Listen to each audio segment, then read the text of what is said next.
मुझे बहुत साल हो गए मुंबई और महाराष्ट्र दोनों की सियासत देखते हो। उसका बदलाव जो है उसमें से एक हिस्सा, एक एलिमेंट था राज का अलग होना। आप सबको पता है, अपने परिवार मातोश्री से उसके बाद अपनी पार्टी का निर्माण करना। बट इतना फिल्मीकरण है राज ठाकरे की सियासत में, ये मुझे नहीं पता था। ये पटाखे चल रहे हैं, एक रैली है ये चेंबूर में राज ठाकरे की, आज आप देख सकते हैं। कुछ देर पहले बड़ा ही फिल्मी संगीत बज रहा था, तो ऐसा लग रहा था पुराने समय में या इतिहास के पन्नों से कोई राजा महाराजा निकल कर आने वाले हैं। तो ये बड़ी नाटकीय तरीका है, बड़ा नाटकीय एंट्री मुझे बताया जा रहा है राज ठाकरे साहब लेंगे अपनी इस रैली में। तो ये मेरे लिए बड़ा दिलचस्प बदलाव है मुंबई के सियासत को देखते हुए। अब देखिए साहब, ये म्यूजिक बजना शुरू हो गया, ये देखिए। तो ये संगीत के साथ ये ड्रामेटिक नाटकीय एंट्री होगी राज ठाकरे की उनके चेंबूर की रैली में। तो ऐसा लग रहा है कि मैं कोई सियासी रैली में नहीं, कोई फिल्मों के अवार्ड फंक्शन में खड़ा हुआ हूं और कोई एक्टर की एंट्री स्टेज पर परफॉर्म करने के लिए होने वाली है।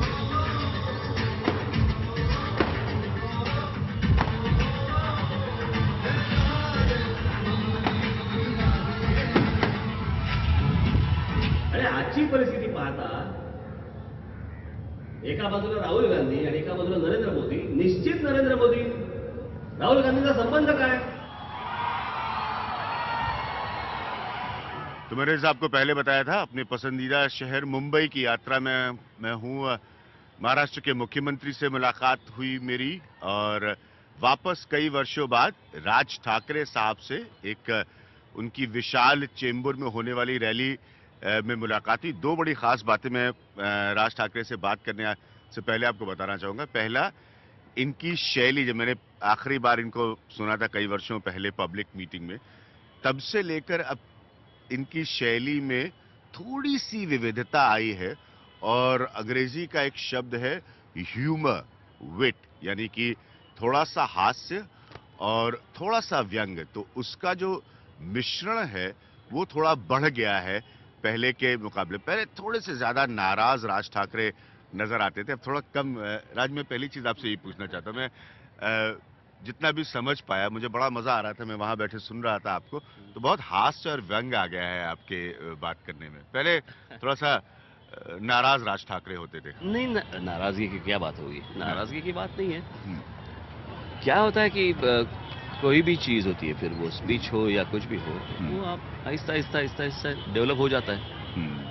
तो ऐसे कोई जानबूझ के मैं कुछ करता नहीं है, लेकिन अभी चीजें ऐसी होती है कि लास्ट कितने में 25 साल से सही बात है, 25 साल से बोल रहा हूँ। तो एक तो है कि कार्टूनिस्ट हूँ, सो थोड़ा सा ह्यूमर तो आ ही जाएगा। नहीं, वो हमेशा से रहा है आपके अंदर, लेकिन मैंने थोड़ा सा नोटिस किया कि पिछली बार के बनिस्बत थोड़ा सा ज्यादा से जितना मेरी समझ में आ रहा था, तो मुझे बड़ा मजा ऐसे आप लोगों को पूछा यहाँ पे कि भाई आप लोग खबर भी देखते हो या खाली टीवी सीरियल देखते हो, तो वो थोड़ा सा टीवी सीरियल के किरदारों का अपने अपने तरीके से हल्का सा उसका अंश करके दिखाया। तो ये मुझे बड़ा मजा आया देखकर यहाँ पे। नहीं, यहाँ पे कैसे होता है कि इतने अभी चैनल्स विज्ञान हुए हैं, उसमें न्यूज चैनल्स इतने हुए हैं, एंटरटेनमेंट चैनल्स इतने हुए हैं, लोगों की शाम सर्फिंग में ही चली जाती है। तो जस्ट ऐसे ही मजाक में बात कर रहा था, कुछ खास बात नहीं थी। महाराष्ट्र नवनिर्माण सेना, मुझे याद है आपने एक्सप्लेन किया था कि ये पार्टी का नाम आपने नवनिर्माण क्यों रखा। तब से लेकर आपके ऊपर चार्ज लगा कि आप नेगेटिव पॉलिटिक्स की तरफ चले गए। आपने जो मुद्दे उठाए वो नकारात्मक थे, लोगों को थोड़ा सा ऐसा लगने लगा कि आप पुरानी बातें नए तरीके से कर रहे हैं। लेकिन नवनिर्माण का मुद्दा अभी भी वैसे ही है जैसा आपके ओरिजिनल सोच में था। जी बिल्कुल वही है। क्या होता है अभिज्ञान कि मैं अभी भी मैंने जैसे कहा कि उत्तर प्रदेश हो, बिहार हो, मुझे उनसे नफरत क्यों होगी? लेकिन जिस तरह से एक राज्य है, इस राज्य में अगर राज्य के लोगों को अगर यहाँ पे काम नहीं मिले, बाहर के लोगों को अगर काम मिले, तो ये मैं आपको एक बताता हूँ। मैं इंदिरा जी का एक स्पीच था जिसका एक पर्चा मेरे पास है, एक पेपर है मेरे पास, जो मैं आपको दिखाऊंगा। वो इंदिरा जी ने लोकसभा में कहा था कि एक स्टेट से दूसरे स्टेट में अगर लोग ऐसे ही जाते रहेंगे तो दूसरे स्टेट में अनरेस्ट बढ़ेगा। ओके, अभी बात किसी स्टेट की नहीं है, बात सिर्फ आने वाले लोगों की है। अभी पकड़ लीजिए कि यहाँ पे अगर काम है यहाँ पे, तो पहले यहाँ के जो स्थानिक लोग हैं, बच्चे, उनको वो काम मिले, उनको वो काम मिले। कल उत्तर प्रदेश में अगर कोई कंपनियां जाती है, इंडस्ट्री हुआ, तो वहां पे उनको पहले प्राधान्य मिलना चाहिए ना। हर एक स्टेट में आज बेरोजगार युवक है, हर एक स्टेट के सिटीज के, शहरों के प्रॉब्लम्स है, इंफ्रास्ट्रक्चर के प्रॉब्लम्स है, यानी कि उनके रोड्स के, पानी के, बिजली के, सब प्रॉब्लम्स है।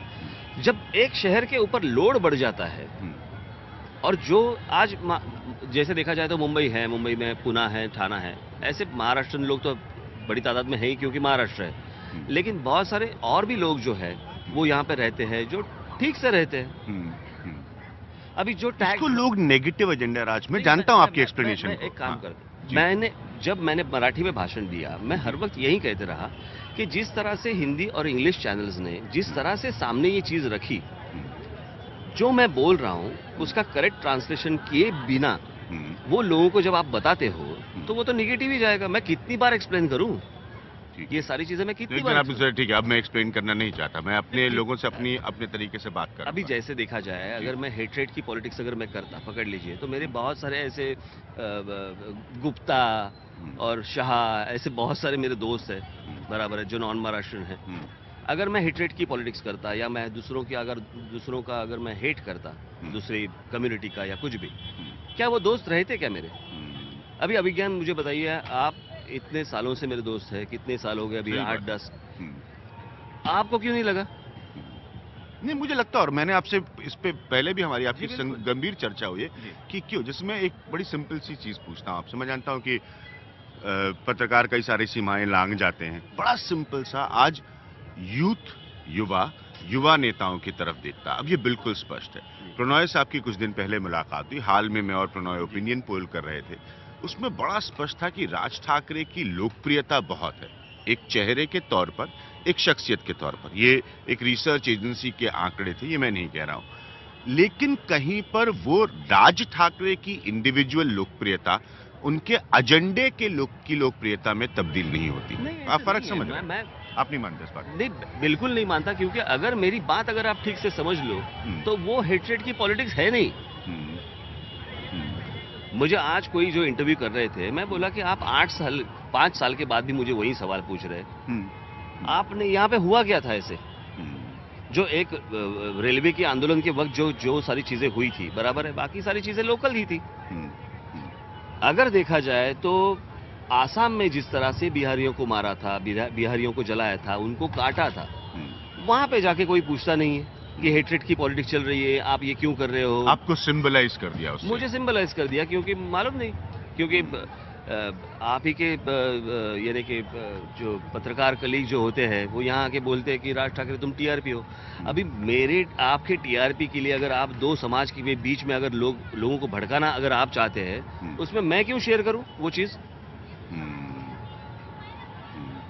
जो भी चीज, मैं एग्जाम्पल देता हूं आपको, एक 4 साल पुरानी एक चीज है। 4 साल पहले मैंने एक रैली में मैं बोल रहा था, यहाँ का एक लड़का था, जो चैनल का लड़का था, जो तो उसने देखा कि टेलीविजन चैनल पे वो जो लड़की एंकर थी वो कुछ गलत बता रही है और गलत दिखा रही है। तो उस लड़के ने उनको फोन करके बताया कि राज ठाकरे ने ऐसा नहीं कहा है, आप गलत दिखा रही है, आप भाषा नहीं समझ पाए, आप भाषा नहीं समझ पा रहे, आप गलत दिखा रहे हो। उस लड़की ने उसको कहा, उस लड़के को कहा, शराब तुम तुम्हारा काम करो, हम हमारा काम करेंगे। बस इसका मतलब क्या है, यानी कि आप अगर जब तक ये भड़केगी नहीं चीजें, तब तक आपका चैनल पे टीआरपी नहीं आएगा। ये कौन सा धंधा है भाई? यानी आज तक जिन जिन लोगों ने मुझे ये सवाल पूछे हैं, जिन जिन लोगों को मैंने ये एक्सप्लेन किया है, वो बोले कि अच्छा आपने ये कहा था क्या? नहीं, हमको वहां पे अलग बताया गया। तो ये क्यों कर रहे हैं, मुझे समझ में नहीं आ रहा। मैंने आज ये सवाल पूछा, और अब मुझे थोड़ा सा वक्त दीजिएगा, मैं जानता हूँ बहुत लोग यहाँ पर मौजूद हैं, आपकी रैली भी समाप्त हुई है। आज मैंने पृथ्वीराज चौहान से सवाल पूछा, सीधा सवाल पूछा महाराष्ट्र के मुख्यमंत्री से, कि आप पर आरोप लगता है कि कहीं ना कहीं टैसिट तरीके से, यानी कि पीछे से आप राज ठाकरे को समर्थन करते हैं। और मुझे मैं चाहता हूँ आप इस पर जवाब दो। और पृथ्वीराज चौहान ने कहा कि ये बिल्कुल सरासर गलत है, ये सब सिर्फ बनाई हुई बिल्कुल। बातें। मैं यही प्रश्न आपसे पूछता हूँ, आप पर भी आरोप लगता है नहीं, कि इसका क्या पर्दे के पीछे शायद आपकी कोई अंडरस्टैंडिंग हो क्या जाती है होता है ना कांग्रेस से। कि ये राजनीति इतनी खराब हो चुकी है जी। कि कोई ऑनेस्टली काम करे तो उसके ऊपर भी लोग शक से देख रहे हैं। क्योंकि आज तक जिन जिन लोगों ने राजनीति में इस तरह की हरकतें की हैं, जो अभी लोगों के सामने पहले आ चुकी है, तो हर एक आदमी को लगता है कि भाई ये भी वैसे ही कुछ ना होगा। कुछ सेटिंग होगी हाँ, कुछ पीछे। ना कुछ तो सेटिंग होगी। हाँ। अभी इसका मैं क्या जवाब दूं? मुझे क्या लेना देना है पृथ्वीराज चव्हाण से? अरे जिस आदमी को महाराष्ट्र से कोई लेना देना है नहीं, उससे मुझे क्या लेना देना होगा? तो ये आपको लगता है ये राज ठाकरे के लिए स्पेशल कैंपेन्स बन जाते हैं हाँ, कि बिल्कुल। एक नेगेटिव हाँ, बिल्कुल वो इमेज करके। हाँ, इस तरह से बनते हैं। जैसे एक खबर मैंने हाल में देखी साहब, आप और गडकरी साहब वर्ली के एक होटल में मिले, जी। तो उसमें ये हो गया कि साहब ऐसा नहीं हो कि कहीं उद्धव ठाकरे की अलायंस बीजेपी से गड़बड़ हो जाए, राज ठाकरे मोदी जी की तरफ झुक जाए। नहीं बाबा, मैं आपको बताता हूँ, मैं नासिक में था जी। जब मुझे नितिन जी मिले थे। उन्होंने कहा, उन्होंने उस वक्त हम लोग एक घर में गए थे या मेरे साथ गाड़ी में थे, तो उन्होंने उस वक्त वो अलायंस का इशू निकाला। मैं बोला अभी यहाँ पे क्या बात करेंगे, यहाँ इतने लोग हैं। तो उन्होंने कहा कि मैं ठीक है, मैं मुंबई आ रहा हूँ, तो हम लोग मुंबई में बात करेंगे। बोला ठीक है, मुंबई में बात करेंगे। अर्नब हुआ ऐसे, यानी कि सॉरी अभिज्ञान, माफ करना मुझे। अभिज्ञान हुआ ऐसे कि ये सारी चीज़ें करते वक्त सुबह मुझे एक पहले 6 बजे की अपॉइंटमेंट थी मेरी, फिर 7 बजे की थी, फिर एक 7:30 बजे की थी, 8 बजे की थी, 9 बजे की थी, 10 बजे की थी, और इन्होंने कहा था मुझे हम लोग 11:30 बजे मिलेंगे कहीं किसी उनके दोस्त के घर पे। यार तो मैंने कहा यार मैंने सुबह से कुछ खाया नहीं है। हाँ, तो आइए भोजन कर मुझे लेते हैं। भूख लगी है। हम लोग कहीं नज़दीक मिलते हैं। वो वर्ली में थे, मैं शिवाजी पार्क में था। मैं बोला यार वो अगर मिलना ही है तो क्या हम लोग सामने वो फोर सीजन्स में जाएंगे, अच्छा खाना मिलेगा तो खा लेते हैं, फिर बात भी करेंगे। वहाँ पे गए तो किसी ने कुछ देख लिया वगैरह वगैरह, छुप के बात करने की कोई ज़रूरत भी नहीं थी, क्योंकि 3 दिन पहले हम लोग मिले थे। लेकिन ये यहाँ तक राज मुद्दा बना। मैं सच में पूछना, मैं इंतजार कर रहा था आपसे मिलने का कि राजनाथ सिंह का भी उसके ऊपर रिएक्शन आ गया कि, और ऐसा लगने लगा कि मतलब चुनाव के बीचों बीच, जबकि मैं जानता हूँ कि आप इंडिपेंडेंटली अपनी पॉलिटिक्स कर रहे हैं पिछले 5 वर्षों से, तो ऐसा लगने लगा कि कहीं बीजेपी और शिवसेना का रिश्ता न डगमगाए। मुझे कोई लेना देना है नहीं इनसे। इनका रिश्ता तोड़ने में मुझे क्या करना है? मैं इतने सालों से मैं इंडिपेंडेंटली इलेक्शन लड़ रहा हूँ, और हर इलेक्शन में वोटों की तरक्की हो रही है, वोट्स ज़्यादा मिल रहे हैं, मेरे लोग चुन के ज़्यादा आ रहे हैं, हर जगह पे ये हो रहा है। मुझे कुछ लेना देना नहीं है इनसे कि इनकी अलायंस टूटे या मुझे, इन्होंने अगर मुझे कहा कि मिलना है तो मैं क्या बोलूँ, नहीं मिलना है। सही बात, सियासत में मिलना जुलना पड़ता है। तो अगर गोपीनाथ मुंडे जी ने मुझे कहा कि भाई मिलना है, तो बोला ठीक है मिलो। इसका मतलब ये नहीं कि कोई नई अलायंस बन रही है, क्या संबंध है इसका? अभी बीच में मुझे वो शेतकरी कामगार पार्टी पक्ष जो है, उनके जयंत पाटिल आके मिले। जैसे मेरे घर पे आए, जैसे बाहर निकले लाइन शुरू हो गई, थर्ड फ्रंट की तैयारियां शुरू। अरे यार बात तो करने दे यार। सो ऐसी कोई नहीं है। तो ये होता ऐसे है ना कि बहुत बार ये चैनल्स को ही चाहिए रहता है कि इस तरह की कुछ खबरें आ जाए, इस तरह की कुछ मूवमेंट आ जाए, ताकि अदरवाइज हम लोग क्या दिखाएंगे। एक खबर अभी भी परमानेंटली चलती है, मुझे नहीं पता ये आपसे आज पूछना चाहिए नहीं, अभी कहेंगे यह विज्ञान भी इतना घिसा पिटा पुराना सवाल है कि उद्धव और राज ठाकरे कभी वापस मिलेंगे या नहीं। कैसे ये होता है ना यार ये सारी चीजें जो है ना, ये ऊपर वाले की तबीयत जब खराब थी, मुझे याद है मैं दिल्ली में मैंने देखा था टेलीविजन पर, आप उनको अस्पताल मिलने गए। कैसे है ये, कोई पारिवारिक संबंधों में बिगाड़ नहीं है, या पारिवारिक संबंधों का कोई प्रॉब्लम नहीं है, ये पॉलिटिकल आइडियोलॉजिकल डिफरेंसेस है। अभी इसमें कोई प्रॉपर्टी का बात नहीं है, कोई ऐसी कोई चीज नहीं कि जिसमें हमें कुछ परिवार के संबंध कुछ बिगड़ रहे हैं या बिगाड़ने हैं, या ऐसी कोई बात नहीं है। जब मुझे खड़ा रहना था वो मैं खड़ा रहा वहां पे, और कोई मैंने उपकार नहीं किए किसी के ऊपर, मुझे लगा वहां पे मैं खड़ा रहूं, ऐसी कोई बात नहीं थी उस वक्त। अगर याद होगा तो मैंने एक जबान से मैंने एक लफ्ज नहीं निकाला था उस वक्त, ना किसी चैनल पे गया था, ना बाहर आके किसी के साथ बात की थी, कुछ नहीं बोला था, मैं चुप था ना। उसका मुझे कोई इशू बनाना था, कुछ जरूरत नहीं थी मुझे। लेकिन आज भी लोग ये पूछते हैं कि क्या नहीं, कभी कैसे है, उद्धव और राज ठाकरे कैसे होता है साथ आ कि सकते देखिए हैं? बात ऐसी है कि ये बहुत यानी कि सुख भरी बात बात नहीं है। हम्म, हाँ? हम्म, जैसे बाकी लोगों को लगता है, तो आपको क्या लगता है? बाकी बाकी लोग बोलते हैं कि हम वो थोड़ा सा दुख होता है, तो हमें क्या सुख मिलता है क्या? हम्म, हम्म, और कोई भी किसी भी घर का परिवार, यानी कि कोई भी परिवार, लोग या तुम और मैं भी चाहते हैं हम लोग कि ना टूटे। सही बात। तो एक आशा करना, अपेक्षा करना एक बात अलग होती है, और मिलना जुलना, पॉलिटिकली आगे आना, मालूम नहीं ये सारी चीजें कब होगी, क्या होगी, कैसे होगी, भगवान जाने।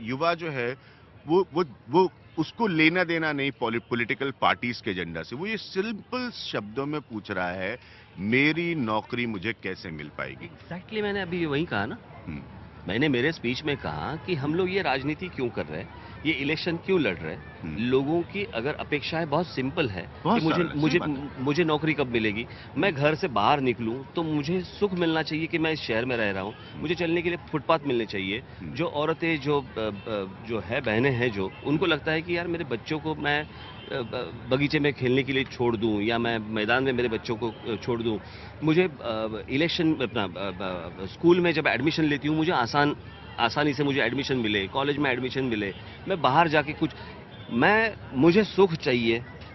बस इतनी छोटी अपेक्षाएं उनकी है कि मुझे एक पानी चाहिए, मुझे नौकरी चाहिए। ये सारी छोटी-छोटी जो अपेक्षाएं हैं, आज 65 साल हुए, वो नहीं मिल पा रहा है। नहीं हम मैनिफेस्टो में सबके होता है, घोषणा पत्र, यही तो वो 65 यही युवा कहता है कि करेक्ट, 65 साल से इस देश में इसी सब्जेक्ट के ऊपर हम लोग इलेक्शन लड़ रहे हैं सालों से, हाँ। कि हम लोग पानी देंगे, नौकरी देंगे, बिजली देंगे, रोड्स देंगे, कुछ नहीं, बस यही चल रहा है।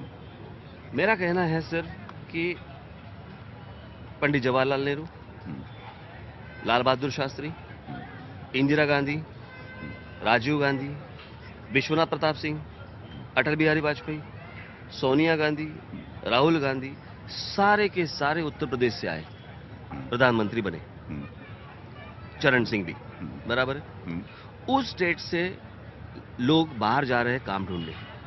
ये कौन सा तरीका है? यानी जिस स्टेट से इतने प्राइम मिनिस्टर जाने के बाद अगर उस स्टेट से लोग अगर बाहर काम ढूंढने जा रहे हैं, तो इन लोगों ने अपने स्टेट में किया क्या? अगर हर एक स्टेट अगर आप डेवलप करो तो उसके साथ देश ही बड़ा होगा ना। तो जहां पे जो नौकरियां उपलब्ध है, अगर वहां के स्टेट के अगर लड़कों को, लड़कियों को अगर वो नौकरियां मिले, उनका घर बसे, तो बेहतर है। अगर ज्यादा नौकरियां उपलब्ध हो और यहाँ पे लोगों के पास अगर अभी जरूरत नहीं है, चलो यहाँ पे सारे लोगों के पास नौकरियां हैं, बाहर से बुला लेंगे या बाहर से आते रहेंगे। लेकिन यहाँ पे नौकरी अगर उपलब्ध होती है और बाहर से लोग आएंगे, और यहाँ के लड़कों को या लड़कियों को अगर ये पता ही ना चले कि यहाँ पे अरे नौकरियां थी और चली गई, कौन बाहर के आके लेके गए, फिर अनरेस्ट बढ़ता है। छोटी छोटी चीजें हैं।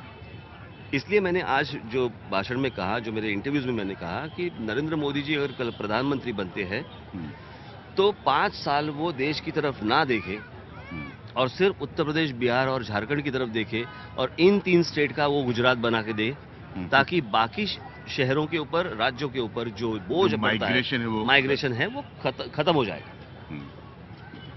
नरेंद्र मोदी से राज ठाकरे का क्या रिश्ता रहेगा, सियासी रिश्ता, अगर मान लीजिए वो वाकई उन बीजेपी के सपने के हिसाब से प्रधानमंत्री बनते हैं? देखिए, आपने एक बार मंच उनके साथ गांधीनगर में शेयर किया था, वो मुझे याद है। हाँ, वो सद्भावना का फंक्शन था। नहीं, कैसे है, देखिए, एक आदमी जिस तरह से अपने राज्य के प्रति देख रहा है, वो चीज़ मुझे अच्छी लगी कि वो अपनी सिर्फ कॉन्स्टिट्यूंसी नहीं देख रहे, वो अपना पूरा राज्य देख रहे हैं, और राज्य के बारे में उनकी जो सोच है वो हर जगह पे एक जैसी है कि ये कम ज़्यादा, ये ऐसी कुछ नहीं है। मुझे लगता है कि हर एक स्टेट का जो चीफ मिनिस्टर है उसको अपने स्टेट के लेवल पे इसी तरह से देखना चाहिए।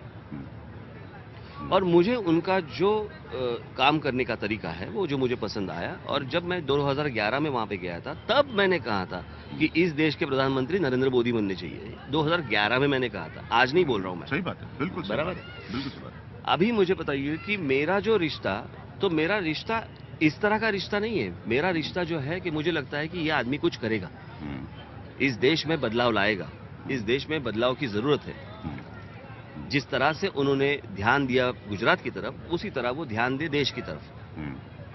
बराबर है। तो बस वही मेरा रिश्ता है, और क्या है। और अगर मेरे सांसद कल चुन के आते हैं और जब आएंगे, उनके आने के बाद मैंने कहा है कि मैं उनको सपोर्ट करूंगा, तो किसी मंत्री पद के लिए सपोर्ट नहीं करूंगा, मुझे नहीं चाहिए। हम्म। लेकिन महाराष्ट्र की जितने भी प्रॉब्लम्स है वो इस बात के बावजूद कि बीजेपी की सबसे पारंपरिक पुरानी साथी शिवसेना है। वो उनके साथ कुछ भी कर ले, ठीक है। मेरा सिर्फ सपोर्ट रहेगा। जब मेरे सांसद चुन के आएंगे तब मेरा सिर्फ सपोर्ट रहेगा। और महाराष्ट्र के जो इतने सालों से के जो प्रॉब्लम्स है, जो सुन नहीं रही है दिल्ली, बराबर है, वहाँ के जो लोग हैं वो सुन नहीं रहे, जो जिस तरह से महाराष्ट्र का जो एक बैकलॉग है वो भर नहीं रहा है, बहुत सारी प्रॉब्लम्स है। सो वो सारी चीज़ें नरेंद्र मोदी जी समझ लें, सुन लें। और एक राज्य से आया हुआ आदमी है तो दूसरे राज्य के अभिमान की, स्वाभिमान की बात, अस्मिता की बात वो जरूर समझेंगे। और मुझे लगता है कि महाराष्ट्र के लिए जो भी वो करना चाहेंगे वो करें। कभी राज ठाकरे सोचते हैं महाराष्ट्र से बाहर सियासी तौर पर जाने की? जी बिल्कुल। बिल्कुल। ये एकदम क्लैरिटी है। ठीक है, तो ये एक वो एजेंडा है जो बिल्कुल नहीं बदला है। आज भी मैं जो मैंने उम्मीदवार जो खड़े किए हैं, जिनको मैं सांसद बनाना चाहता हूँ लोकसभा में, वो सिर्फ महाराष्ट्र की भूमिका वहां पे लेके जाएंगे।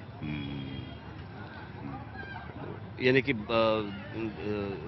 देश में क्या होगा और ये संभालने के लिए बहुत सारे लोग हैं।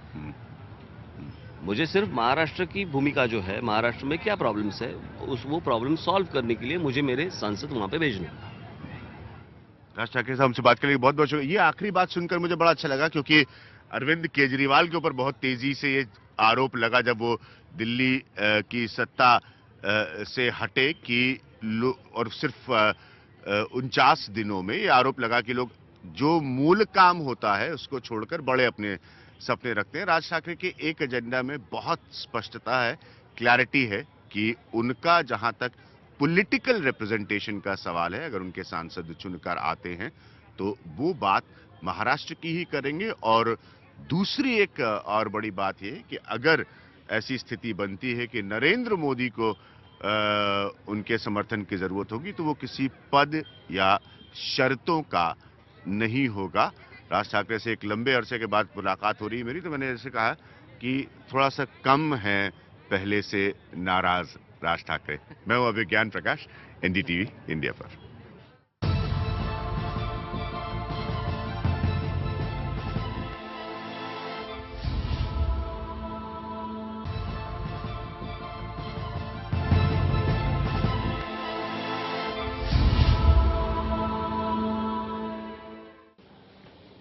मुद्दों का सफर जारी रखते हुए मैं हूं विज्ञान प्रकाश और मैं हूं मुंबई में। आप देख सकते हैं मेरे साथ मुंबई की एक और भारतीय सियासत की एक बहुत बड़ी शख्सियत पृथ्वीराज चौहान साहब है, जो कि मुख्यमंत्री है महाराष्ट्र के। इनको इंट्रोड्यूस करने से पहले दो बातें मैं इनके बारे में जरूर कहना चाहूंगा। पहली ये कि तमाम जब भी सर्वेज आए हैं कि मुख्यमंत्री कैसा काम करते हैं, मॉडल मुख्यमंत्री हमारे मुल्क की सियासत में कौन है, उनमें पृथ्वीराज चौहान का नाम हमेशा रहता।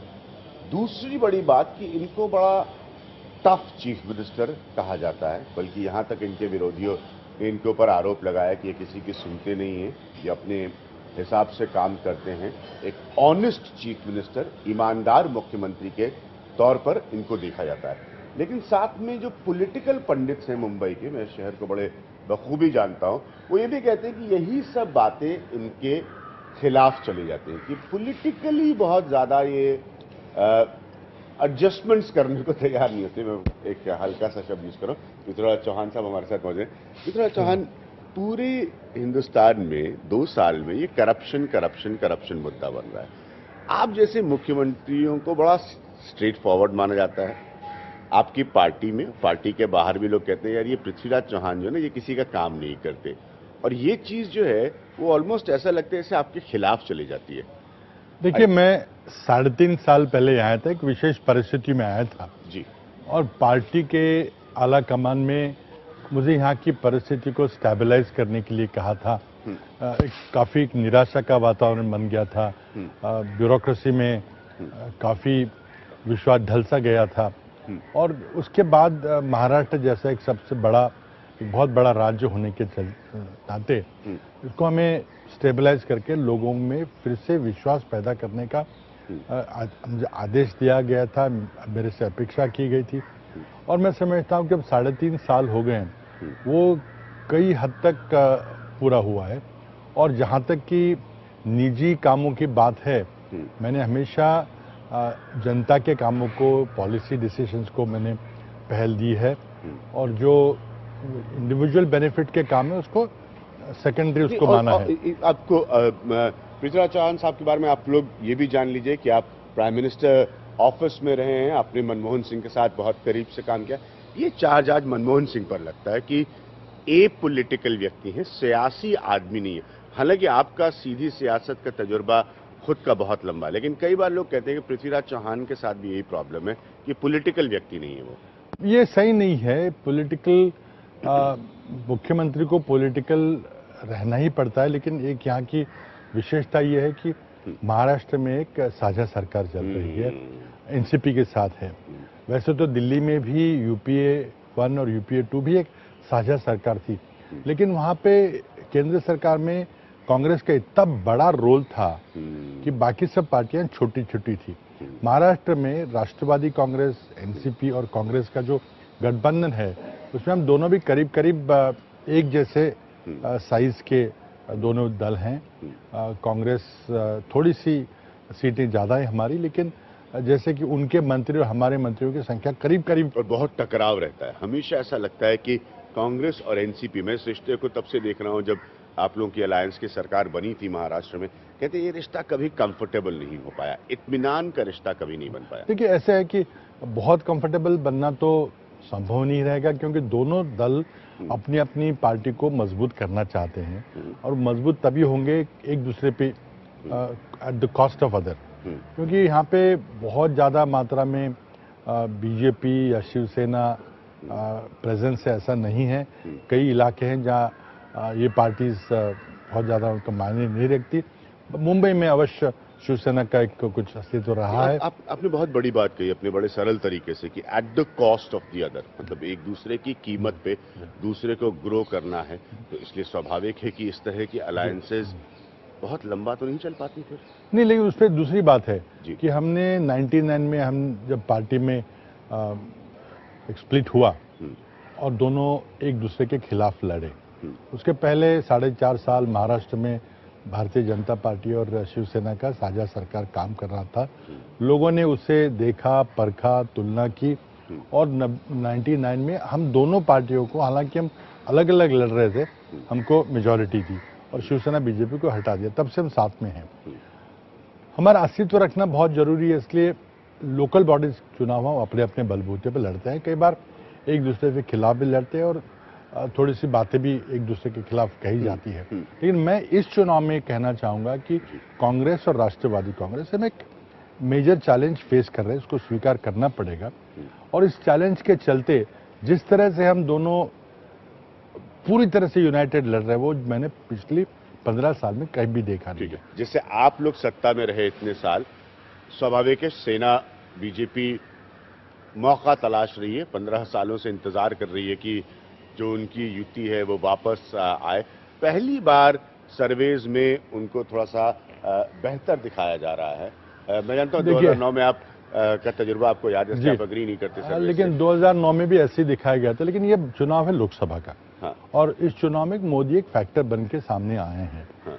जब हमारा चुनाव अक्टूबर में होगा, हाँ, तब शिवसेना भारतीय जनता पार्टी का युति का अलायंस हमारे सामने लड़ेगा, वो अलग बात है। तो अब मैं समझता हूँ कि अगर हमारी आपस में भारतीय जनता पार्टी और उनकी जो अलायंस बनी है, हमारे अलायंस से अगर अगर लड़ाई करेगी, तो वो मैं समझता हूँ कि हमारे सामने कहीं है नहीं। एक चीज़ जरूर पूछूंगा, क्योंकि मैं दिल्ली में बैठे बैठे बड़ा अखबार पढ़ता हूँ, जब दिल्ली से अपने कार्यक्रम करता हूँ तब भी बड़ी चर्चा होती है। सब कांग्रेस पीछे से राज ठाकरे की मदद कर देती, ये आरोप आप लोगों के ऊपर बहुत लगता है, ये कितना सही है? मैं सीधे सीधे मुख्यमंत्री से जानना चाहता हूं कि कहते साहब कि शिवसेना बीजेपी को काउंटर करने के लिए, खासतौर पर शिवसेना, कांग्रेस पीछे से राज ठाकरे की मदद करती बिल्कुल नहीं, सही नहीं है। ना तो हमने उन दोनों भाइयों में झगड़ा कराया, पार्टी तोड़ने का फैसला उनका था। अब उसका हमें अगर लाभ मिलता है तो वो हमेशा मिलता है जब भी कोई विपक्ष टूटता है तो। और ये छोटी पार्टियों का, प्रादेशिक पार्टियों का, क्षेत्रीय पार्टियों का एक स्वभाव धर्म है कि एक आध दो इलेक्शन के बाद घरेलू झगड़ा हो जाता है और पार्टियां टूटती है। अब डीएमके का देखिए क्या हालत है, तो उनको मदद करने का कोई सवाल ही नहीं उठता, क्योंकि हम जो उनकी विचारधारा है, जो एक नॉर्थ इंडियन के खिलाफ कभी लेते हैं, कभी कोई आंदोलन दे के बैठते हैं, कोई सवाल नहीं उठता। करप्शन सर, वाकई भ्रष्टाचार कितना बड़ा इशू। एक तो आप ये अनदेखी नहीं कर सकते कि जो आरटीआई कानून है वो यूपीए सरकार सोच समझ के लाई थी, ये जानते हुए भी कि आरटीआई कानून का उपयोग सत्ताधारी पार्टी के खिलाफ होगा। जब 2005 में हम कानून लाए, 2003 में महाराष्ट्र में कानून लाए, तो ये जानते हुए इसका उपयोग विपक्ष के खिलाफ तो नहीं होगा, ये सत्ताधारी पक्ष की तरफ होगा, तो कुछ काम करने की कोशिश हम ही करते हैं। दूसरी बात इसमें अहम यह है कि जब भी कांग्रेस पार्टी का कोई नेता इसमें घिरा हुआ दिखा, जब आरोप होने लगे, तो कांग्रेस पार्टी की आला कमान में उससे तुरंत एक्शन लिया है, उस ओहदे से हटा दिया है। अब उसके बाद जो कानूनी लड़ाई, आप लोग कैसे अशोक चौहान वाली बात को कहां तक, उसके बाद मैं जानता हूं घिसा पिटा सवाल है, लेकिन पूछा जाएगा उसके बाद में मैं बता रहा हूं कि मैं उसके बाद जो कानूनी लड़ाई तो है वो तो होती रहेगी। अब सवाल ये है कि एक बार पॉलिटिकल पनिशमेंट, एक लीगल पनिशमेंट अलग है, और पॉलिटिकल पनिशमेंट या नॉन लीगल पनिशमेंट जो है वो तुरंत दे दिया गया। अब हो सकता है कि कानूनी बैटल के बाद वो निर्दोष साबित हो, जैसे हमारे पूर्व मुख्यमंत्री निलंगेकर जी और अंतुले साहब ने 15-15 साल तक लीगल बैटल लड़ी और उसके बाद उन पर कोई आरोप साबित नहीं हुआ और उनको लेकिन पॉलिटिकल सजा जो मिलनी थी मिल गई। कई सारे इंफ्रास्ट्रक्चर प्रोजेक्ट हम आगे बढ़ाने की कोशिश कर रहे हैं और महाराष्ट्र में इंडस्ट्रियलाइजेशन जबरदस्त इंडस्ट्रियलाइजेशन हो रहा है। मोदी जी ने गुजरात मॉडल की बात की, मैंने उनको पब्लिक चैलेंज किया कि आइए हम ओपन स्टेज पे आके महाराष्ट्र और गुजरात की तुलना करें, नहीं हो रही है। आज जयललिता जी ने भी वही चैलेंज दिया है।